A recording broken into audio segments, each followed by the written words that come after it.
Bismillahirrahmanirrahim. Assalamualaikum warahmatullahi wabarakatuh.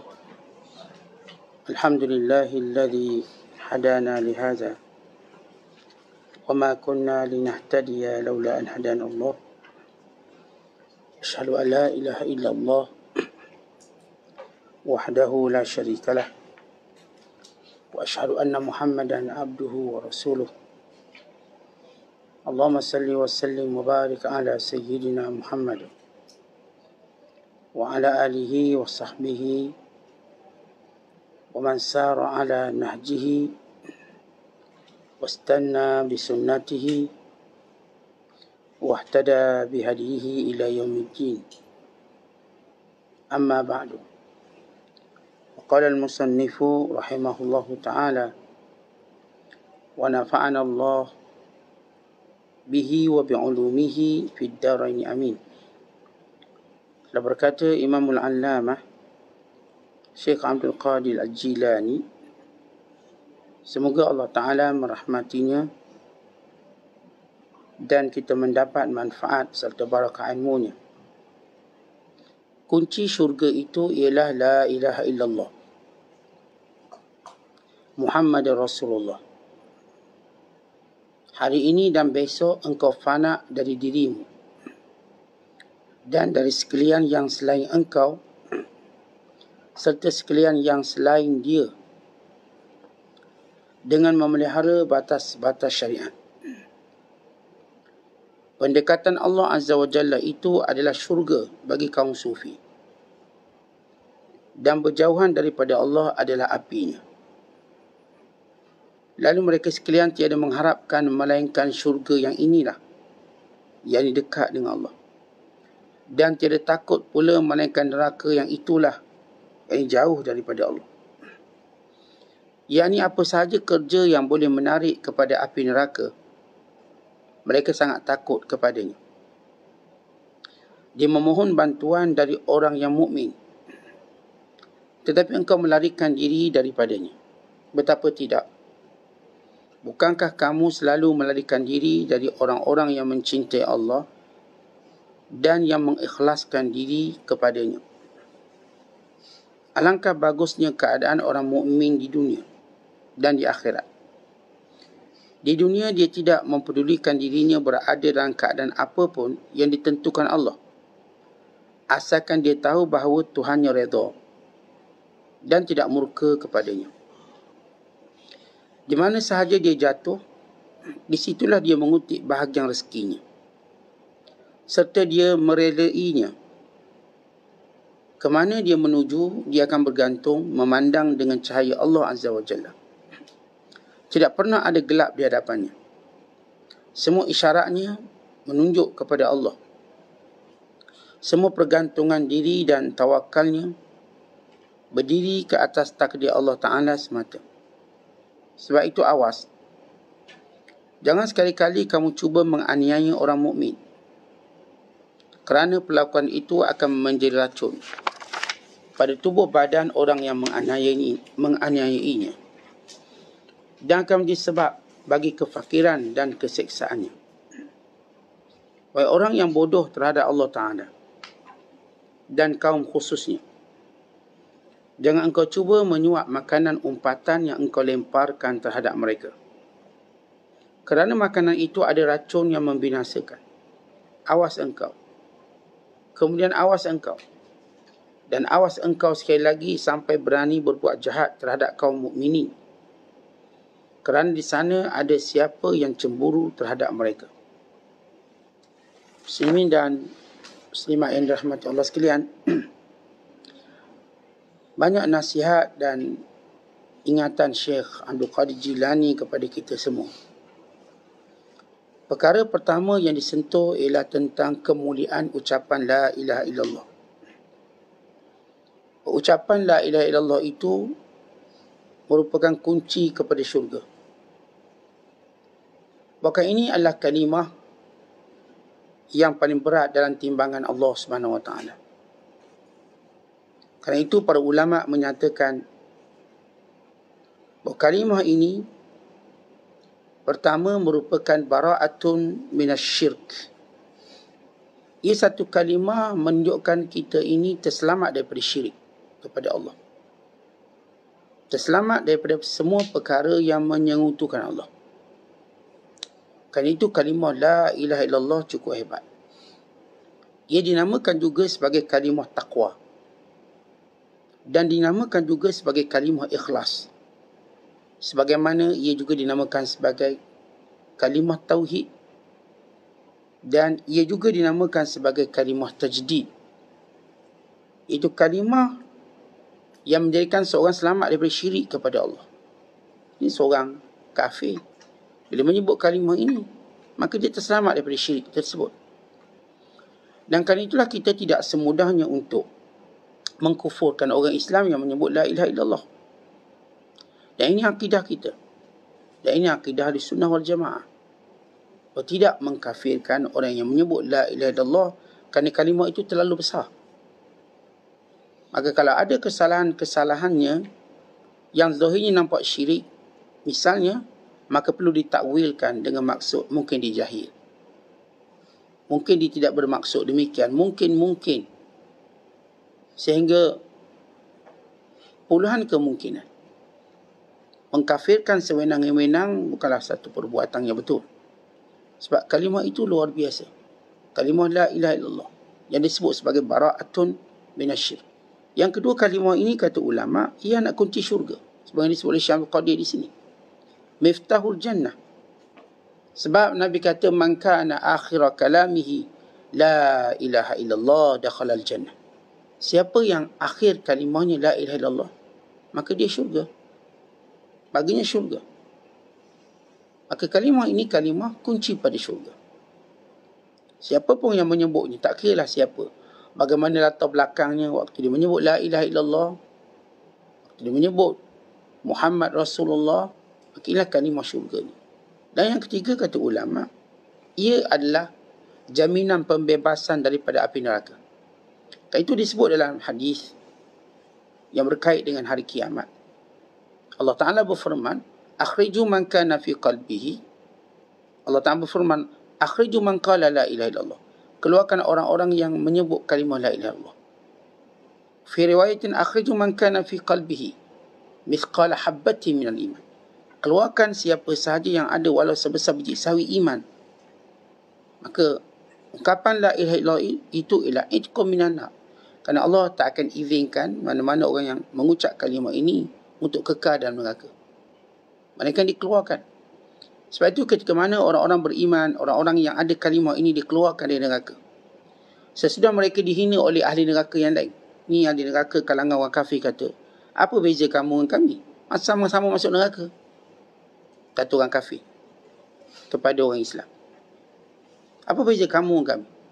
Kami tak ngucap, kamu ngucap, tapi kita sama-sama duduk dalam neraka. Tiba-tiba Allah berfirman, keluarkan dia. Maka turun ayat, rubama yawaddu alladhina kafaru law kanu muslimin. Maka berangan-angan, bercita-cita orang kafir, kalaulah dulu kami di dunia kami Islam. Masuk Islam pun dah cukup. Sebagaimana disebut dalam surah An-Nahl.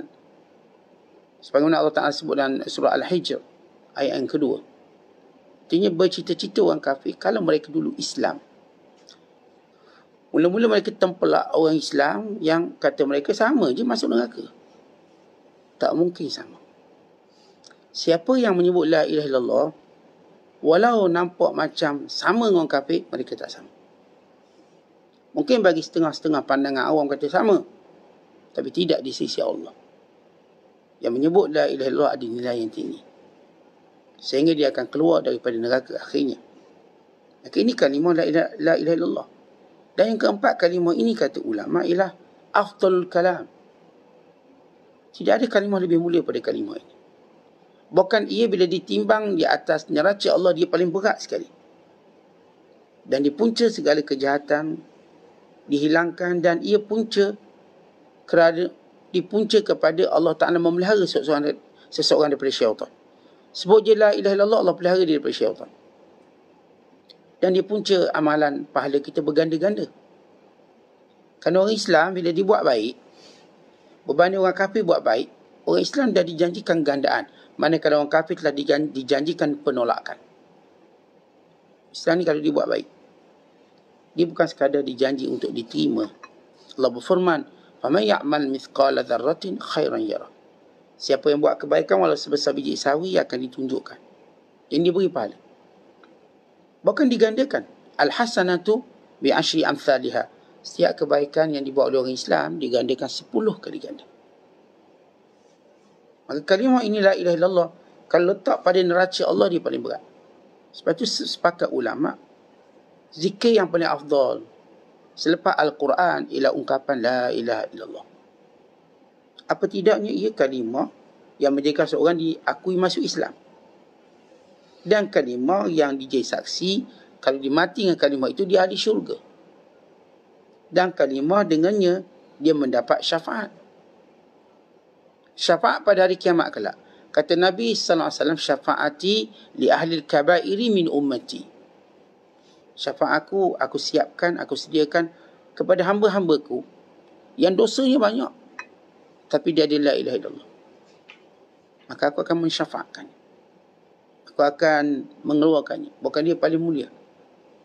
Namun begitu kalimah la ilaha illallah ini, ulama menyatakan untuk menjadikan ia benar-benar bernilai, dia ada 7 syarat. Dia benar-benar bernilai kalimah ini. Kita sebut la ilaha illallah tahlil kita. Kita sebut dalam kalimah la ilaha illallah disebut kalimah tahlil. Daripada halala yuhallilu tahlilan, itu menyebut la ilaha illallah. Wa imma la ilaha illallah waktu kita zikir atau sebagainya. Maka untuk menjadikan dia sempurna, dia perlu kepada 8 syarat. Yang pertama, kata ulama, dia perlukan pada ilmu. Ilmu yang menjadikan kita tahu tak ada Tuhan lain melainkan Allah. Yang lain-lain yang dikatakan Tuhan bukan Tuhan. Yang lain-lain dikatakan berkuasa tidak berkuasa. Yang lain-lain dikatakan disembah, maka tidak boleh disembah. Cuma Allah. Maka ini ilmu. Ilmu keesaan Allah, ilmu kewujudan Allah, dan ilmu penafian pada segala selain Allah. Maka orang yang ada ilmu, lagi tinggi ilmunya, maka lagi mulia kalimah tadi. Yang kedua, kata ulama, dia punya keyakinan. Ungkapan la ilaha illallah bukan sekadar sebutan ilmu, tapi ia perlu kepada yakin. Bagaimana yakin? Bagaimana keyakinan ini? Iaitu tidak ada syak walau sedikit pun. Tak ada syak. Kan lawan pada yakin syak. Orang beriman tidak pernah syak akan adanya Allah, keesaan Allah, kekuasaan Allah. Mereka sentiasa yakin. Waktu mana mereka berdoa pada Allah, mereka doa dengan yakin. Sehingga Nabi kata, "Udu Allah wa antum muqinuna bil ijabah." Doa dengan penuh keyakinan akan dimustajabkan. Kita bila angkat tangan je, kita yakin Allah terima. Allah Ta'ala takkan tolak. Tapi kalau angkat tangan ni Tuhan terima ke tak, maka itulah adab buruk kita dengan Allah. Wasangka yang tidak baik. Kerana orang beriman waktu dia angkat tangan, dia sedang berwasangka baik pada Allah. Dan hendaklah berterusan wasangka itu sampai kesudahannya. Apatah lagi bila kita diberitahu oleh baginda SAW bahawa doa orang beriman tetap akan dimustajabkan dengan salah satu daripada 3 cara. Kalaupun tidak ketiga-tiganya dia dapat. Sama ada dia dapat apa yang dia nak, atau dipalingkan kejahatan seumpamanya, atau disimpang sebagai pahala hari akhirat kelak. Atau dia dapat 3-3. Yang diminta dapat. Dan itulah yang memalingkan daripada kejahatan, dan itulah juga jadi pahala dia. Maka sebab itu yakin ialah satu kesempurnaan bagi semua perkara. Menyebut la ilaha illallah dengan yakin. Yakin tak ada Tuhan melainkan Allah. Yakin kita. Orang berilah hujah itu ini tak, saya yakin. Keyakinan kita tidak perlukan pada hujah. Tuan-tuan, bila seorang letak, ditunjuk ni air. Air, ya air. Perlu hujah tak? Hujah pertama, hujah tak? Ini air. Saya tak perlu hujah. Kalau kita sebut hari ni siang, malam. Apakah siang dan malam perlukan hujah? Kalau pun orang kata baik, tanda siang ada matahari. Kalau pun tak ada matahari, saya kata ini siang juga. Dek, kerana mendung, hujan, ini siang. Kalau ada seorang profesor, title 7 profesor, dia datang kata ini malam, saya kata awak yang bodoh. Kalau pun orang datangkan bukti, kerana seorang tu yakin. Yang menyebut la ilaha illallah yakin. Bawa lah berhala lawa macam mana pun, berhala ajaib ke. Tak. Ini bukan Tuhan. Ini patung yang kamu cipta. Sebab itu yakin tidak perlukan seorang tadi dalam status yang tinggi dalam pencapaian. Pernah Imam Fakhrul Razi, dia seorang ulama yang Masya Allah, apa pun dia ada hujah. Cukup tafsir Ar-Razi, atau dikenali sebagai tafsir Mafatihul Ghaib, atau dikenali juga dengan tafsir Ar-Razi, sebagai menunjukkan ensiklopedia ilmu yang banyak. Bila dia pergi ke satu bandar, dia kata, aku akan memberikan setiap sesuatu 1000 dalil. Nak bercakap tentang apa? Tentang Allah, kewujudan Allah. Aku akan berikan 1000 dalil. Lalu seorang perempuan berkata, yang memerlukan 1000 dalil, dia ada 1000 keraguan. Sebab itu dia perlukan dalil. Yang tidak perlukan dalil, dia ada keyakinan. Lalu kata Ar-Razi, ya Allah, kurniakan aku iman seperti perempuan ini. Dan itu perempuan ini kuat. Tentang kita, ambil contoh yakin. Kita duk mengaji tasawuf, mengaji itu gini. Lepas tu kita pun ada CJ, ijazah, CJ kedua, CJ ketiga. Tapi bila rezeki kita pun goyang juga. Ni ada pakcik kita kat kampung, bila lembu je 2 ekor. Cina seekor, jantan seekor. CJ pun tak ada. Dia pun dengar-dengar lebih kurang macam tu lah kuliah. Tapi keyakinannya pada rezeki cukup tinggi, lebih pada kita. Lebih pada kita. Jadi kadang-kadang kita jumpa orang, mereka tak perlukan ilmu tinggi dengan maksud pensijilan. Ya, ilmu tinggi sebenarnya ialah bila orang tu faham. Kena Allah itulah ilmu tinggi. Tapi kita kira dari sudut piawaian kita hari ni, ilmu tinggi dengan sijil ni, dengan akademik, kelulusan akademik, berapa degree dia, universiti mana dia. Tapi bila dia berhadapan dengan orang kampung ni, ya Masya Allah, imannya cukup kuat. Keyakinannya pada rezeki Allah luar biasa. Luar biasa. Dia tak pernah ragu-ragu akan ada rezeki. Tak hari ni, esok. Mereka orang yang mengaji tinggi ni ragu tentang rezeki. Sebagai mereka yang ada segala-galanya tapi tak ada keyakinan, akhirnya bunuh diri. Sebab tak yakin ada rezeki. Kerana kemelut ekonomi, tak sikit yang bunuh diri. Sebab mereka bimbang tentang hal ekonomi. Ya, orang yang yakin ini. Sebab itu bila kita sebut tentang kisah perempuan tua yang berkata kepada Fakhrul Razi, yang punya dalil pada setiap sesuatu, kan dia punya keraguan pada setiap sesuatu, maka dia bukan dalil. Kita bawa seorang perempuan, apakah kita boleh dalil dia perempuan? Saya nak tahu dalil dia. Dia kena buat ni untuk saya tahu dia perempuan. Tak, tengok tahu perempuan. Kita tak boleh tengok IC. Tengok IC tak, saya yakin dia perempuan. Atau yakin kita dia ni lelaki. Dia perempuan Ustaz. Tengok rambut tak, dia lelaki. Ni perempuan jelmaan, saya tahu dia lelaki. Biarlah kulitnya lebih halus pada perempuan, biarlah senyumannya lebih manis pada perempuan, biarlah apa pun orang kata dia lebih pada perempuan, saya tahu dia lelaki, bukan perempuan.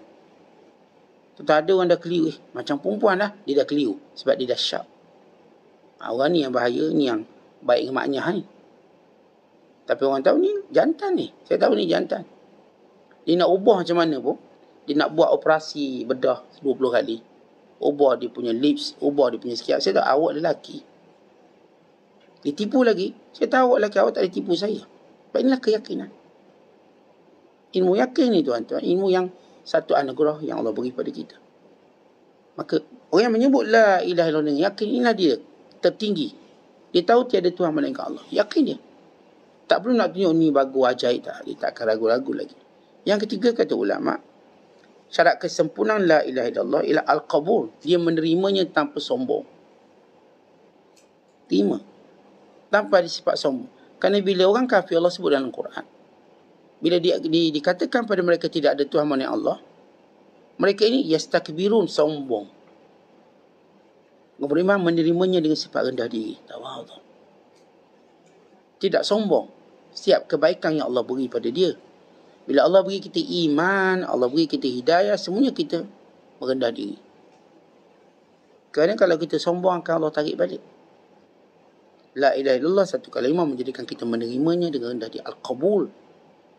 Kan itu watak orang beriman sebenarnya sifat merendah diri. Ketara dan nyata. Yang keempat, kata ulama, ialah dia ada sifat ketundukan, inqiyad.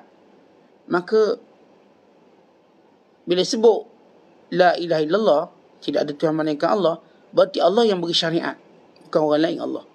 Hukum hakam, halal haram datang dari Allah. Maka dia tunduk dan patuh. Dia akan kata sami'na wa ata'na, kami dengar, kami patuh. Tak perlu nak beritahu banyak kali, ni wajib, Allah kata wajib, Allah kata wajib. Dia tahu wajib sekali, dia pegang sampai mati. Sebab apa? Kerana kalimah la ilaha illallah memberi maksud inqiyad, tunduk, patuh. Kalau kita pakai pakaian seragam sekolah, kita sudah tunduk dengan semua peraturan sekolah. Kita tahu ataupun kita tak tahu. Bila kita diberitahu ini undang-undang sekolah, kita ikut sebab kita sudah ada pakaian seragam sekolah. Kita tahu kita tak boleh keluar. Even kita tak boleh jumpa mak ayah kita. Kenapa? Ini peraturan sekolah. Mak ayah kita pun tak boleh datang. Dia nak datang luar pagar. Dia nak ambil kita dengan syarat. Mesti minta keizinan warden. Kita kan anak dia. Ya. Kerana kita dah pegang satu peraturan. Mak ni pun kena aku dengan peraturan tadi. Ustaz ni anak saya. Saya nak ambil ikut suka saya. Tak boleh. Ini ada peraturan. Melainkan awak nak ambil terus, jangan hantar tuan sini. Boleh. Kita batalkan syarat itu. Tapi kalau awak nak suruh anak awak dididik oleh kami, awak cuma boleh datang sebulan sekali. Dan nak bawa dia balik 2 bulan sekali. Itu pun kena hantar dia sebelum pukul 6 petang. Tuan-tuan bayangkan kita, anak kita kena ikut peraturan orang. Anak kita kena ikut peraturan orang. Hadza ma'qul. Apakah ini boleh diterima? Ya, diterima. Satu dunia menerima undang-undang ini. Apatah lagi bila kita sebut kita dah memakai pakaian akidah ini, kita menyebut kalimah ini, la ilaha illallah, maka kita kena aku. Sebab itu siapa yang murtad, maka dia hukum. Dia kena aku. Dia tak boleh kata, mana boleh, kita kan kebebasan. Tak, kamu murtad, kamu dihukum. Macam saya sebut tadi, budak sekolah. Mak ayah dia pun tak ada kuasa kat dia. Kerana dia terikat dengan peraturan. Mak ayah dia tak boleh suka-suka ambil dia, tak boleh suka-suka hantar. Tak, awak terikat peraturan. Melainkan kami pecat awak dari sekolah ni. Ambil anak awak balik. Seorang bila masuk Islam, dia kena tunduk. Apapun hukuman dalam Islam, dia kena tunduk dan patuh. Kerana dia memberi maksud inqiyad. Dan yang kelima, ialah as-sidq. Dia mesti bersifat benar. Ini disebut dalam hadis. Bila Nabi kata, Ya Mu'az ibn Jabal, wahai Mu'az bin Jabal, Ma min ahadin yashhadu an la ilaha illallah wa anni rasulullah sidqan min qalbihi illa harramahu Allahu 'alan nari. Wahai Mu'az bin Jabal, siapa pun orang Islam yang menyebut la ilaha illallah, menyaksikan tidak ada Tuhan melainkan Allah, dan aku pesuruh Allah, sidqan min qalbihi, benar dengan hatinya, tanpa dipaksa. Benar dengan hatinya, melainkan Allah haramkan neraka baginya. Siapa yang menyebut la ilaha illallah dengan sidqa, dengan benar. Macam mana dengan benar? Begitu kita katakan kalimahnya, begitulah perbuatannya. Bila kita sebut siapa yang benar, bila Allah menyebut ya ayyuhalladzina amanu taqullaha wa kunu ma'as sadiqin, wahai orang yang beriman, bertakwalah pada Allah dan hendaklah kamu bersama-sama dengan orang yang benar. Siapakah orang yang benar? As-sadiqun, atau ketua kepada sekalian orang benar itu Abu Bakar As-Siddiq. As-Siddiq daripada perkataan sidqun, artinya apa pun yang datang daripada syariat Allah, kita membenarkannya. Sebagaimana kita membenarkan perkataan pertama, la ilaha illallah, kita benarkan. Tidak ada orang yang boleh mendustakan atau menimbulkan keraguan pada kita. Maka seluruh perintah Allah tadi benar. Sebab itu kita kata al-jannatu haq, an-naru haq, bahawa syurga itu benar, neraka itu benar. Ya, benar. Apa pun yang datang dari Allah, yang datang daripada Nabi SAW, maka kita kata benar, sadaqtah, benar. Kita kata sadaqallahul azim, benarlah Allah yang maha agung. Tidak ada satu kalimah pun kita kata ni tak. Ini tuntutan la ilaha illallah, bersifat benar. Yang semua yang datang dari Allah, kita benar dan membenarkan. Kalau orang cuba kelirukan kita, tak, ini yang kebenarannya. Tak, kebenarannya begini. Tak, ini kebenarannya. Waktu kita menyebut la ilaha illallah dengan benar, berarti kita membenarkan semua yang datang dari Allah. Ini Al-Quran beritahu manusia pertama Adam. Tiba-tiba ada orang buat filem, dia kata bukan Adam yang pertama, dia pun reka. Monyet itu adalah makhluk pertama. Sekian-sekian. Biarlah ditulis beribu teori, kita tolak. Sebab asas la ilaha illallah, kita mengungkapkan dengan benar dan membenarkan apa yang datang dari Allah. Kalau mereka kata Muhammad itu bukan Nabi, dia kata tak. Nabi Muhammad itu Nabi dan Rasulnya. Kalau mereka cuba menafikan itu dan ini Nabi, yang kita ketahui benar, yang disebut oleh Allah dalam Quran, yang disebut oleh Nabi SAW, kita tak mempedulikan perkataan itu. Ia benar seorang Nabi dan Rasul macam Allah sebut. Jadi walaupun katakan saintis cuba beri satu teori-teori untuk membohongi apa yang datang daripada Nabi SAW, tak, kita berkata aku beriman dengan Allah dan Rasul. Aku membenarkan apa yang datang dari Allah dan Rasul. Lihat Abu Bakar As-Siddiq waktu dia diuji dengan peristiwa Isra' Mi'raj. Dia pergi ke Baitul Maqdis dalam satu malam, bohong. Abu Bakar tahu tidak datang daripada Allah dan Rasul mereka mana. Kata Abu Bakar, betul. Lalu Abu Bakar tidak tanya Rasulullah lagi. Dia dengar daripada Abu Jahal. Abu Jahal kata, wahai Abu Bakar, dengar kawanmu cakap apa? Dia kata dia pergi ke Baitul Maqdis satu malam. Ya, Abu Jahal tahu sebab dia berpengalaman luas dengan Abu Bakar dalam melakukan perjalanan. Dan Abu Bakar pernah ke Baitul Maqdis.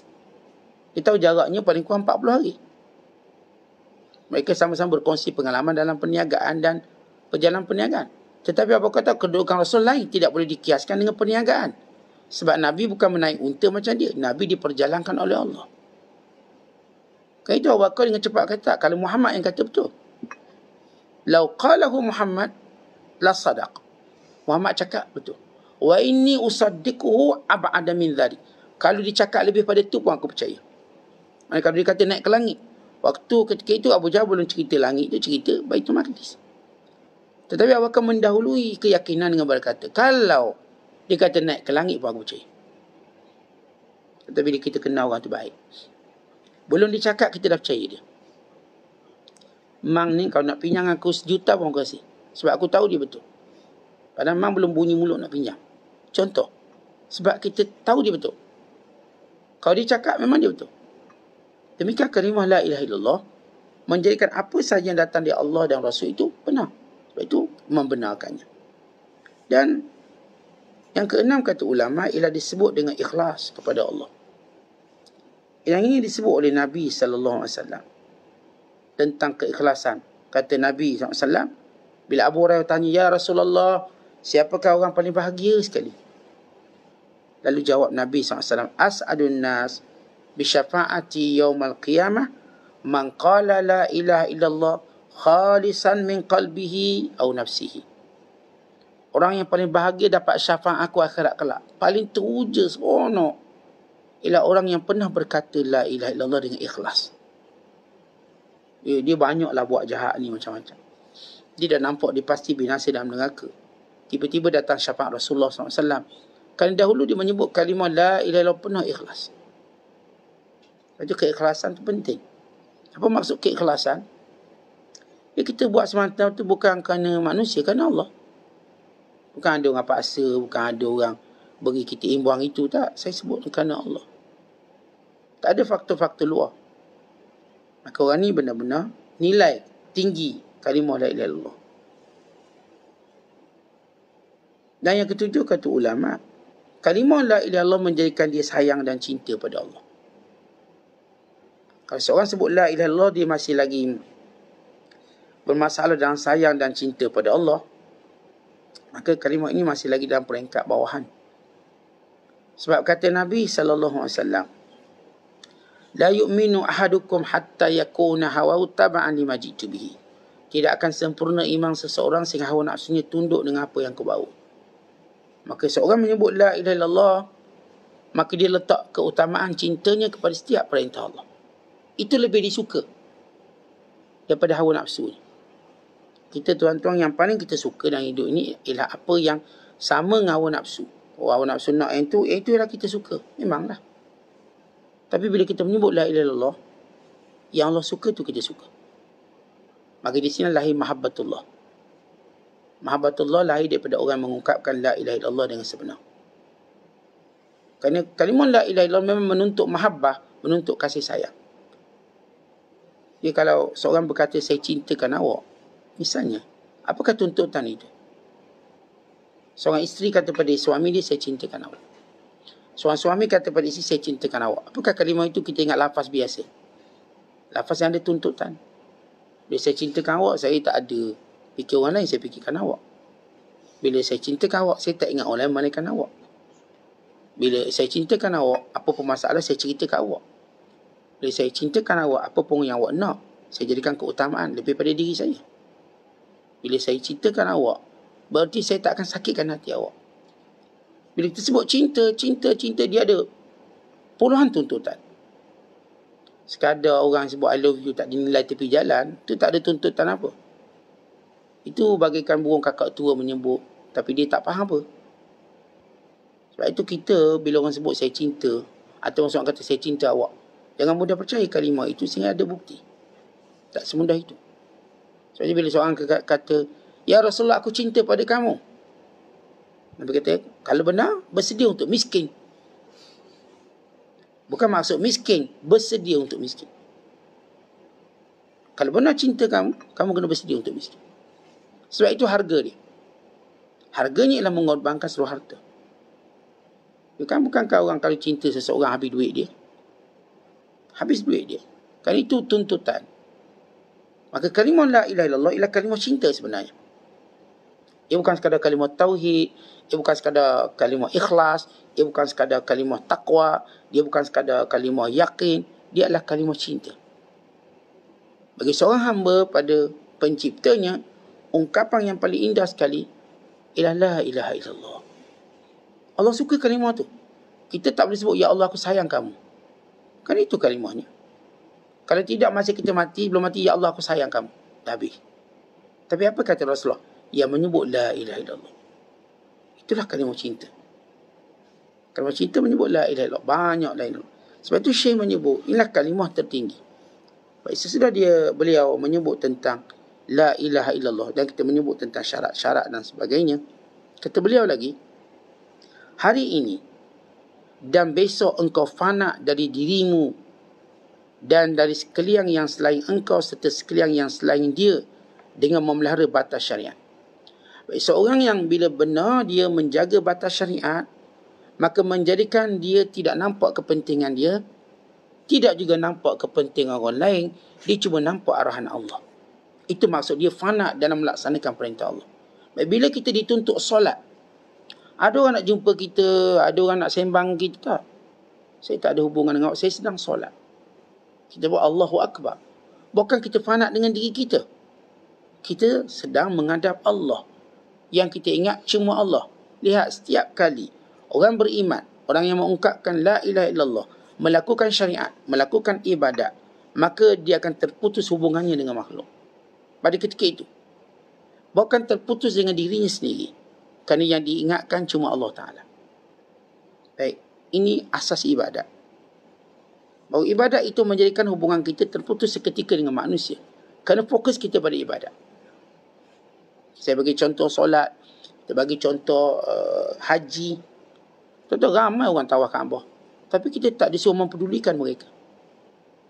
Jauh sekali bersembang dengan mereka. Tanya khabar, jangan. Bukan kita tak nak kawan dengan mereka, tapi ketika buat benda tu tak boleh. Sebab itu kata Nabi SAW, at-tawaf mislus salah. Tawaf tu macam solat. Melainkan bercakap tak membatalkan tawaf. Namun, jaga-jaga percakapan kamu. Biar sesuatu yang betul, yang benar. Hatta ni bini kita, tuan-tuan tawaf sebelah kita. Kita pun tak cakap dengan bini kita. Melainkan penting. Melainkan sebab kita nak betul posisi tawaf dia. Atau kita nak suruh dia sedikit perlahan, supaya dia tak langgar ke depan. Percakapan itu lebih kepada instruction ataupun arahan untuk kepatuhan tawaf. Bukan kita nak sembang. Bukan tengah tawaf.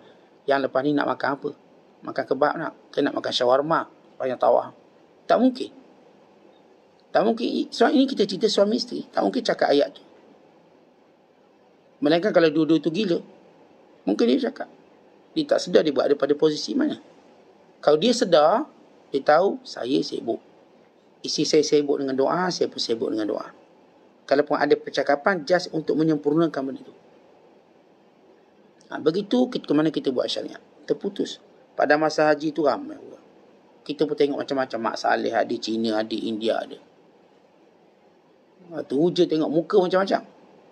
Tapi bukan itu yang kita dituntut. Kita tak dituntut. Kita fokus pada 7 tawaf kita, zikir kita, doa kita sampai habis. Kemudian fokus pula pada solat selepas tawaf. Kemudian sibuk pula kita nak bersa'i dan segala zikir. Bayangkan kita diajar oleh Allah berjumpa dengan orang ramai, belaga bahu, belaga lutut, belaga kaki, tapi tak pedulikan dia. Tak peduli. Kalaupun kita kenal rapat orang tu, kalau setakat peduli, mungkin setakat angkat kening je lah. Tak lebih pada itu. Sebab kita sibuk, dia pun sibuk. Atau mungkin cuma pandang seketika. Senyum pun senyum pada pandangan mata. Mulut tak boleh senyum sebab sibuk zikir.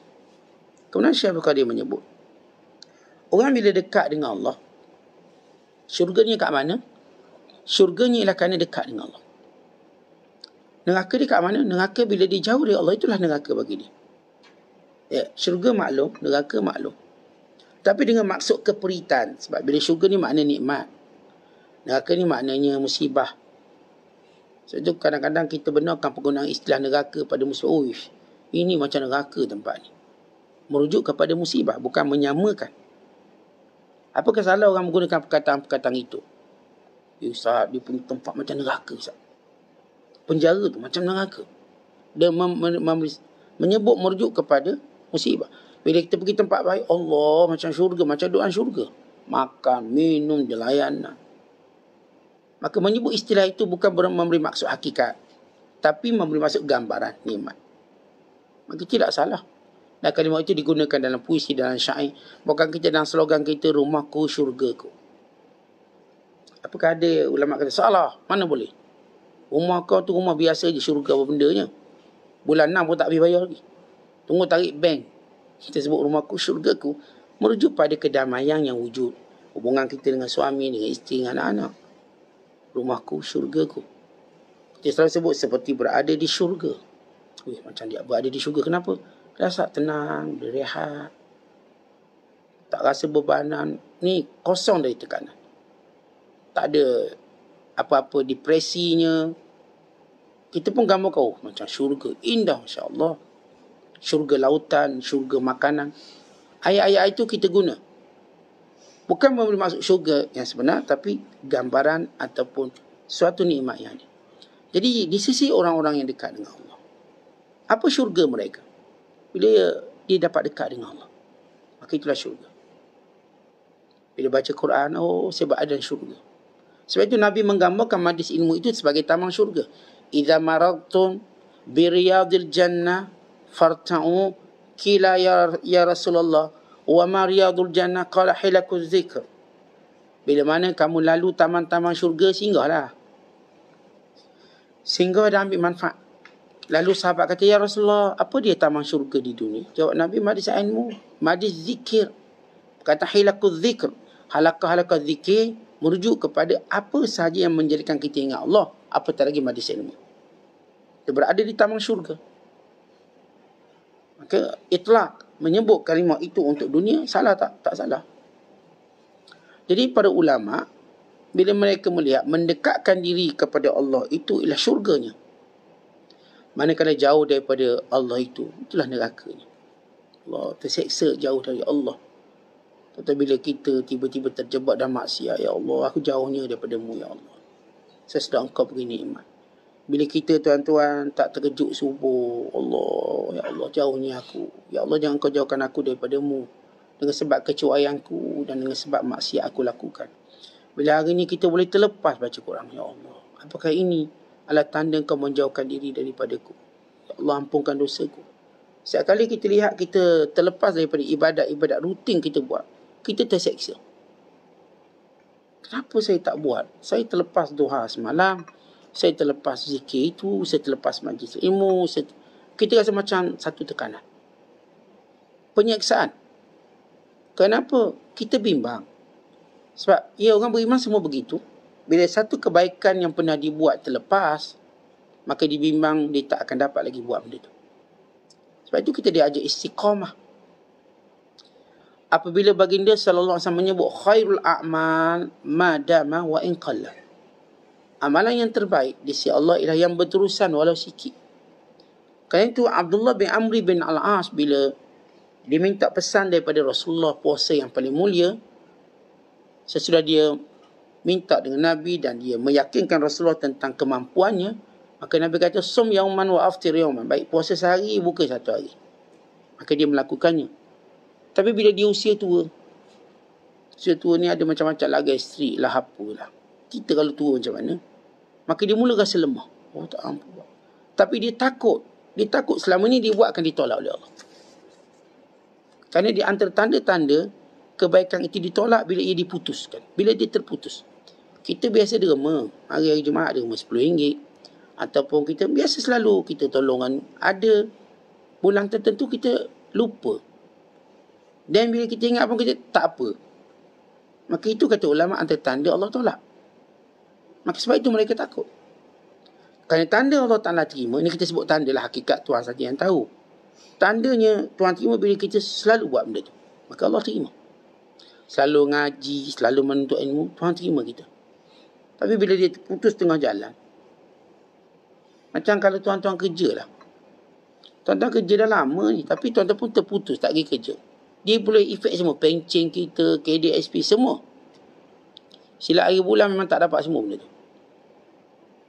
Maksudnya walau dah kerja lama, tapi kita berhenti, kita tak dapat pencen. Sebab syarat pencen tu mesti 25 tahun kerja. Saya kerja 12 tahun, saya berhenti, saya tak dapat pencen. Sebab saya tak memenuhi syarat. Padahal saya dah kerja lama. Patut kalau kira, tuan-tuan waktu kalau saya sebut, kita ni cikgu lah, kalau saya ni cikgu. Kita masuk kerja, orang dah tanya, nak ambil pencen ke nak ambil KDSP? Tanya dah. Dah nampak pencen, baru kerja 2 hari. Itu rutin orang tanya. Kita pun habis mesyuarat, okey, tengok borang depan tu, nak pilih pencen ke, nak pilih KDSP. Lepas tu baik nak pencen umur berapa, 55, 56, 58, 60. Ataupun satu lagi mati tu pilih. Ini kita tantangan. Saya pun tantangan, okey, 55 lah. Waktu kita tantangan tu, umur kita baru 25. Berapa tahun? Lagi 30 tahun. Dan kita pun kerja. Bila kerja kita katakan 10-12 tahun. Kita pun berhenti. Dapat tak pencen? Tak dapat. Syarat tak ada. Syarat tak dipenuhi. Tak dapat, tak dapat. Ada kawan saya guru cemerlang, dia mati. Dapat apa? Tak dapat. Habis. Padahal bukan kehendak dia nak mati. Tapi begitu syarat kerja. Saya berhenti awal. Maka saya pun tak dapat apa-apa. Kalau saya khidmat cemerlang macam mana pun saya tak dapat. Kerana syaratnya. Saya perlu terus kerja sampai habis umur saya. Kalau 55 lah. 56, 58, 60 lah. Lepas saya cukup perkhidmatan 25 tahun. Saya akan dapat semua imbuhan saya dapat. Saya akan dapat pencen saya dapat. Saya pun dapat kad kelas A misalnya. Contoh. Tapi kalau saya berhenti awal, saya tak dapat apa. Kad tak ada. Ada kad akses masuk pagar je lah. Kad hospital tak ada, apa tak ada. Logiknya begitu. Ini yang saya gambarkan amalan kita. Tentang kita kalau buat amalan, tiba terputus tengah jalan, takkah kita takut kita tak dapat apa-apa? Punya selama ni memang itulah amalan kita. Pagi-pagi maksurah. Petang maksurah. Atau zikir. Tak buat lama dah, seminggu tak buat. Tak takut ke kita ni macam Allah tak terima semua. Kita biasa qiyamul lail. Memang bangun malam. Paling kurang 3 rakaat lah witir. Semenjak ni memang tak bangun. Sibuk. Subuh pun tak bangun. Jangan kata nak qiyam. Subuh pun telajak 6:30. Tak takut ke Tuhan tak terima apa yang kita buat selama ni. Sebab tu saya ceritakan Abdullah bin Amr bin Al-As. Dia cukup takut meninggalkan puasa. Walaupun puasa tu sunat. Kerana bimbang dia. Sebab dia dapat benda ni daripada Rasulullah SAW. Seperti dia mengabaikan apa yang Rasulullah sebut. Dah kamu nak sangat puasa banyak. Sum yauman, aftir yauman. Puasa sehari, buka sehari. Tapi bila dah tua, tak mampu. Sebab itu, setengah sahabat ambil yang ringan. Seperti Abu Hurairah. Bila kata Abu Hurairah, awsani khalili bisalasi khisalin. Kekasihku telah mewasiatkan padaku dengan 3 perkara. Iaitu aku witir sebelum tidur. Witir sebelum tidur. Dan 2 rakaat duha. Dan berpuasa 3 hari sebulan. Maka Abu Hurairah mengambil yang mudah tadi, 3 hari sebulan. Dan dia tak pernah tinggalkan 3 hari sebulan. Sebab itu amalan kita, bila mana kita nak buat, bila mana kita nak pilihlah apa yang kita mampu. Dia bertambah tak apa, jangan berkurang atau jangan berhenti. Kalau saya pilih nak derma RM10 je, tak apa. Lepas tu kalau bertambah jadi 100, tak apa. Jangan pilih 100, lepas tu kurang jadi 10. Itu masalah. Setiap amalan, ingat, kalau terberhenti amalan tadi, baik kita istighfar, kemudian sambung balik. Kalau ada amalan kita terhenti. Adalah yang terhenti apa? Yang terhenti, Ustaz, saya dah lama tak qiyamul lail. Atau saya dah tak lama puasa sunat, Ustaz. Sebab sejak zaman berkawan ni, Ustaz, orang ajak makan tu makan. Ni payahlah nak puasa. Baik, awak kena istighfar. Dan kembali berpuasa. Yang awak rutin biasa, saya memang ambil Khamis je puasa. Ambil 1 hari. Supaya amalan awak selama ini Allah Ta'ala terima. Dan awak akan setenang dengan amalan tadi. Begitu kita memelihara ibadat kita. Kemudian kata Syekh, para sufi yang sebenar, ialah mereka takut apa saja amalan yang boleh bawa ke neraka. Apa je? Termasuklah dalam hubungan mereka dengan orang beriman. Kata kita kena ingat, sebahagian ibadat kita berkait dengan Allah Ta'ala langsung. Sebahagian ibadat kita berkait dengan hamba ni. Allah perintah. Seperti taat pada mak ayah.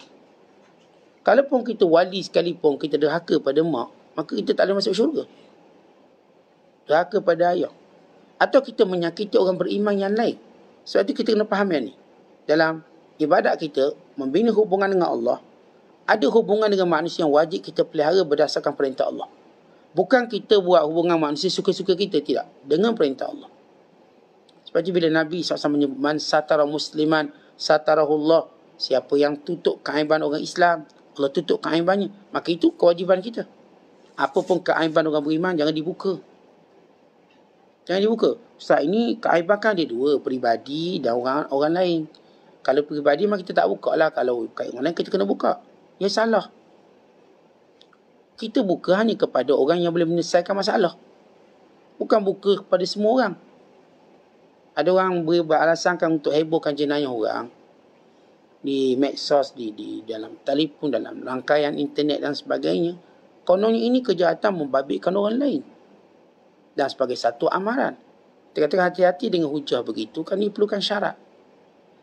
Suatu maksiat orang yang kita nak pergi amalan, pastikan pertama, dia tak pernah berhenti maksiat tu. Yang kedua, dia pula berlagak sombong. Sebagaimana dalam hadis Nabi SAW. Kullu ummati mu'afan illal mujahirin. Semua umatku kalau buat salah, Allah ampunkan. Melainkan orang yang sombong, mujahirin. Dia berbangga-bangga dia buat. Tapi kalau orang tu buat maksiat, walaupun pada orang lain, dia bangga tak benda tu? Baik, dia tak bangga. Okay, stop di situ. Kemudian kita lihat balik. Apakah dia bertaubat? Dah taubat, okay, stop di situ. Tapi sebahagian kesalahan tetap kena ada hukuman. Untuk memberi hak kepada orang yang dizaliminya. Baik, biarkan pihak berkuasa selesaikan. Bukan kita apung dalam internet supaya semua orang judge jadi hakim untuk kata dia salah. Ini membunuh reputasi orang. Sedangkan kita wajib menjaga maruah orang beriman. Kerana siapa yang tak buat salah? Kita semua buat salah. Hari ini kita mulia kerana Allah tutup kesalahan kita. Dan kerana ada orang-orang beriman yang melazimi syarat itu dengan kita. Dan kita kalau bergaul orang, banyaklah kurang kita. Tapi oleh kerana ada orang beriman, kekurangan itu bukan untuk kita tunjukkan, untuk kita terima. Kita pun ada kurang, dia pun ada kurang. Kalau seorang suami nak dedahkan keaiban isteri, isteri nak dedahkan keaiban suami, lihat bagaimana kita telah merosakkan hubungan kita dengan Allah sebenarnya. Keaiban kita pada ilmu Allah lebih banyak. Sebab itu, kita menjadi, kita katakan, bila ada orang berhujahkan, kita tak pernah terima, kita tak pernah tolak pembahagian. Ada dosa bersifat peribadi, ada dosa bersifat umum, awam. Namun dia tak boleh secara mutlak berkata dosa awam perlu di-uploadkan pada awam. Tidak.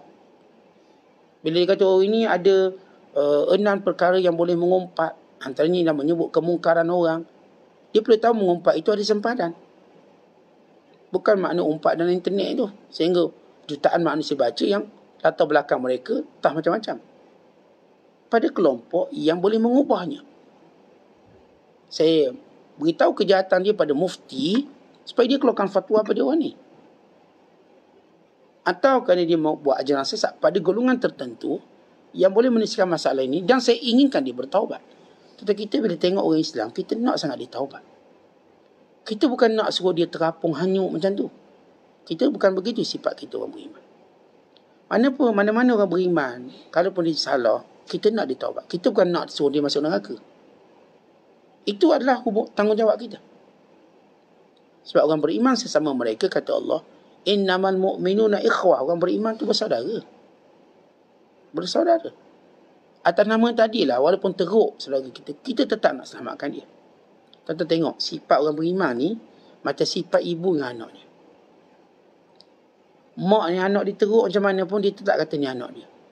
Anak dia menagai dadah, dia tetap backup anak dia. Bukan backup suruh anak dia sakit dadah. Naluri jaga anak. Orang dah tak terima, dia jaga anak dia. Tentu orang beriman kena begitu dalam menjaga saudaranya. Sebab nanti kita kan tahu rahmat Allah, kita kan tahu banyak perkara.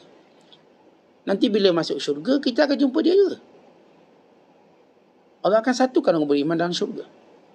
Oleh sebab itu kita kena faham tentang, dan para sufi memahaminya daripada awal lagi, bahawa mereka hanya membongkarkan keaiban orang yang tak nak berhenti buat keaiban itu. Sesudah diberi ingat. Tapi kalau saya kata orang tu dia buat dosa, salah, dia dah taubat atau dia dah berhenti, paling kurang dia berhentilah.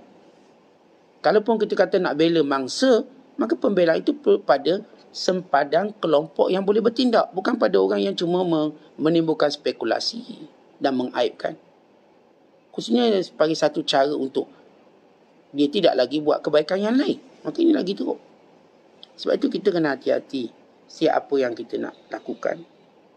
Ada tuntutan di hari akhirat kelak. Orang beriman saudara kita. Nabi kata, al-mu'min, al-muslim, akhul muslim. La yadhlimuhu wa la yuslimuhu. Orang Islam, saudara orang Islam. Orang mukmin, saudara orang mukmin. Dia tak zalim dia dan dia tak biar orang dizalimi. Nabi kata, al-mu'min, akhul mu'min. Kita orang beriman, ataupun al-muslim, akhul muslim. Kita orang Islam, saudara pada orang Islam yang lain. La yadhlimuhu, jangan dizaliminya. Wa la yuslimuhu, jangan biar dia dizalimi. Saya tak ada kepentingan apa-apa. Tapi kalau saya tahu dia orang Islam, saya tak nak biarkan dia dizalimi secara mutlak oleh mana-mana orang. Ataupun saya tetap menasihati semua atas asas kita orang beriman. Bukan juga untuk kita marah pada orang yang tuduh orang tu, tidak.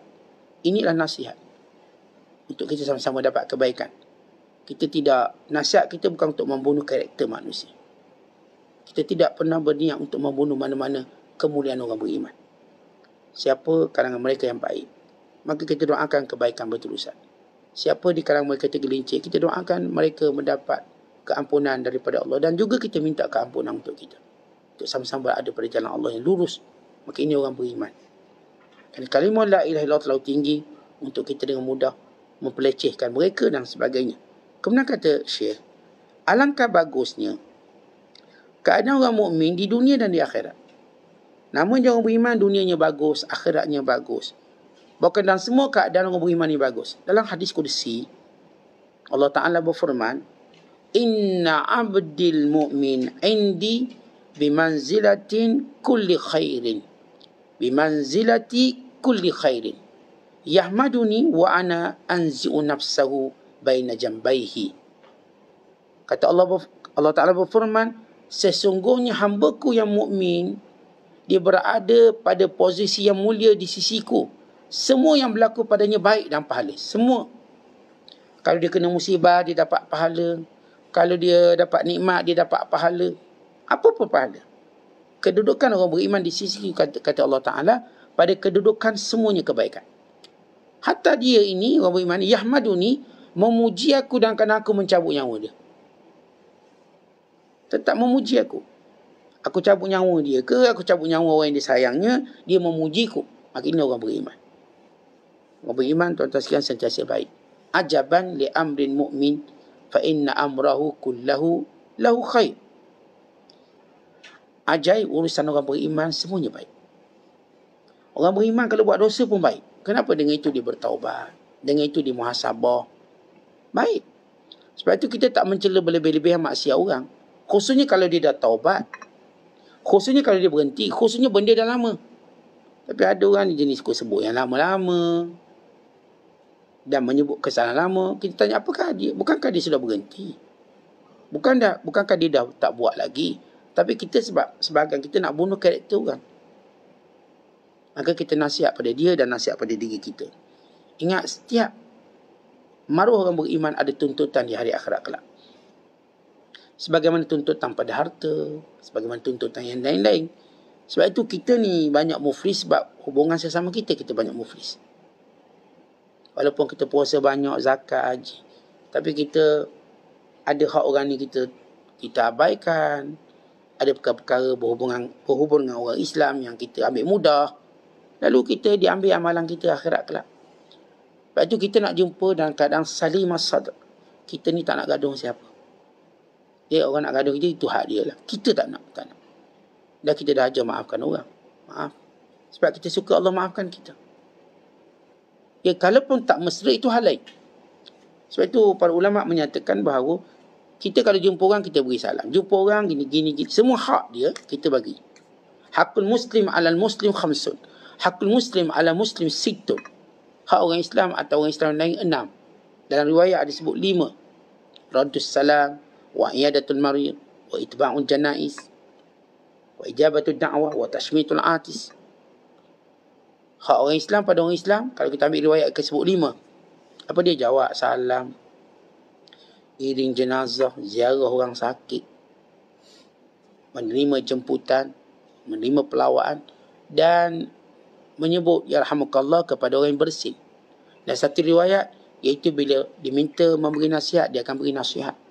Maka ini riwayat yang kata 6. Dan kata ulama, hak orang Islam ni bukan 5, bukan 6. Tapi banyak yang Nabi sebut itu sebagai contoh keutamaan. Contoh kebiasaan. Ialah sakit tu kan kebiasaan, pergi ziarah lah. Gaduh macam mana itu hal lain. Sakit, ziarah. Kalau mati, ikut. Macam mana pun kita tak suka dia. Saya kalau mati tak pergi, tak kita pergi. Cuma kita mungkin tak jadi imam je lah. Jadi makmum. Atau kita mungkin taklah sampai peringkat, sampai habis ke bumi. Tapi kita pergi lah. Bagi hak dia orang Islam. Kita beri hak dia. Solat jenazah. Kita minta doa kepada Allah. Dan bila dia ajak jemput kita, ya kita datang. Dan bila dia bersin, dia menyebut Alhamdulillah. Ya kita sebut yarhamukallah. Namun, kata ulama ini sama orang baik orang jahat. Asalkan dia Islam. Baik ke jahat, asal dia saja. Namun, dari sudut basyasyatul wajh, orang yang memang baik, maka kita lebih mesra dengan dia. Orang yang tak baik, yang jahat ni, misalnya ada kekurangan, kita beri hak dia, tapi kita taklah tunjuk mesra sangat. Biasa je. Kan itu kan fitrah. Kata fitrah, kita dengan isteri kita sebagai contoh. Waktu kita tak gaduh apa kan, kita tunaikan hak dia. Bang, pergi beli kelapa. Ya, abang beli dengan pokok-pokok yang senang. Senyum kita seronok. Tapi time gaduh, bang beli kelapa. Jawab ya pun tak. Ya, tapi kelapanya sampai. Mukanya tegang sikit lah. Tapi kelapa sampai. Kerana itu hak kita sebagai suami. Nak kita menyempurnakan apa yang isteri nak. Isteri pun sama. Waktu dia suka, suami dia kata, masak asam pedas. Ya bang, saya masak asam pedas. Bukan sekadar asam pedas ikan ni, semua saya buat asam pedas. Ikan ni, telur asam pedas, ayam asam pedas, sarding asam pedas buat. Dia waktu suka. Tapi adalah benda kita ribut sikit dengan suami. Buat asam pedas, diam je. Tahu-tahu siap. Diam. Tak ada respon. Senyap. Kat dapur pun macam tak bunyi, slow. Tapi atas meja ada asam pedas. Artinya, begitu watak kita. Bila orang baik, ya kita akan mesra. Tapi kalau orang tu ada masalah sikit dengan kita, ya kita beri hak dia. Kita tak kurangkan pun hak dia. Ya, kalau diberi salam, waalaikumsalam. Tak kurang hak dia. Namun di sudut kemesraan itu perkara lain. Itu berkait dengan beberapa aturan yang kita katakan dia terima pakai dalam muamalah. Supaya mereka tahu ada sesuatu. Kipas dia tetap berpusing. Cuma kalau motor dia tak elok, dia slow sikit lah. Kita pun tahu. Kereta Kita tahu ni, boleh pergi laju. Waktu yang lain pun dia pergi laju berat sikit. Kita pun tahu ada masalah ni. Kena tukar punya enjin ni. Ini kena buat itu dan buat ini. Break, kita break, insya-Allah dia makan juga. Tapi kita tahu makan dia kuat tak kuat. Jadi hak orang beriman, hati-hati kerana sebahagian jalan ke syurga kita melalui mereka. Dan sebahagian jalan neraka juga kerana sebab mereka. Kerana sebab mereka. Bukan sebab muflis kita kerana mereka. Sebab tu orang beriman jangan kita ambil mudah. Jangan aniaya dia. Jangan kita umpat dia. Apatah lagi orang-orang soleh di kalangan mereka. Kita ni tuan-tuan macam makan daging beracun. Daging beracun itu memudaratkan kita, membinasakan kita. Kalau kita umpat orang biasa macam makan daging mentah. Daging manusia mentah. Tapi kalau kita umpat orang soleh yang dia punya jasa banyak pada manusia. Manfaat dia banyak. Sebab orang mukmin ni ada dua kelompok. Satu orang yang baik diri dia. Satu yang buat baik pada orang lain. Dia buat baik pada orang lain. Tak kira sama ada baiknya pada ilmu, baiknya pada kebajikan, baiknya pada tenaganya. Tapi dia ni memang bermanfaat pada orang lain. Lalu kita pun umpat dia. Atau kita pun buat sesuatu perkara yang tak baik pada dia. Maka mudaratnya lebih besar pada kita. Sebab umpama daging mereka ialah daging beracun. Kalau makan daging mentah ni tuan-tuan, semua sakit perut lah. Kenalah E. coli lah. Itu kalau daging biasa, bukan daging orang ni. Kalau orang makan daging mentah. Ada satu negara di Afrika, memang dia suka makan daging mentah. Maka doktor pun nasihat jangan. Dia boleh menyebabkan penyakit E. coli dan penyakit Salmonella, penyakit yang dibawa oleh benda mentah. Sebab tu macam mana pun masak juga sikit, suka sikit. Dia rare sikit. Tapi kena masak juga.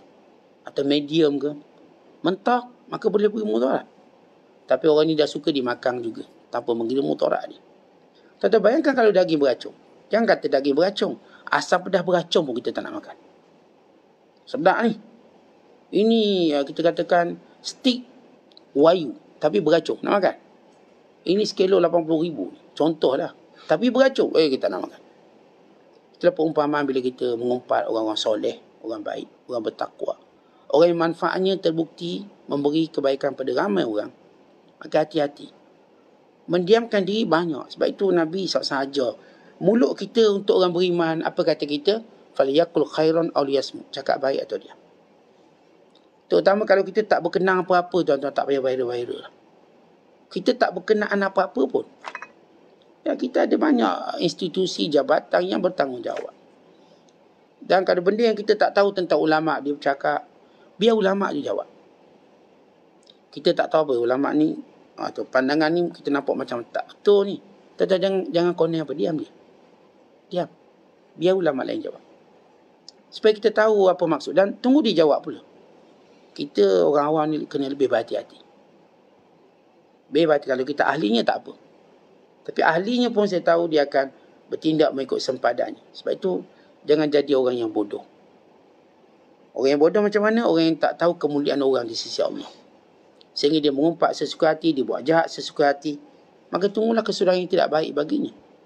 Bahkan kata ulama' dibaliki dengan su'ul khatimah. Kita tuan-tuan nak. Kita kalau boleh dengan orang baik ni tak nak ada clash apa pun. Sebab kita tahu manfaat untuk akhirat kita. Ya, dengan sebab dia, dengan kebaikan dia, andai kata kita mati, sebab dia ramai orang datang. Kerana dia hadir maka orang lain datang. Kita tahu manfaat di dunia, apatah lagi manfaat di akhirat. Kerana itu tuan-tuan elokkan kita. Ada berbalah dengan mana-mana orang baik. Kalaupun kita tak puas hati dengan mereka, mengamalkan sifat berdiam diri jauh lebih baik. Daripada kita lontarkan kata-kata memang ia daging beracun, lalu membinasakan agama kita. Sebelum dia membinasakan tubuh kita. Wallahu a'lam. Assalamualaikum warahmatullahi wabarakatuh.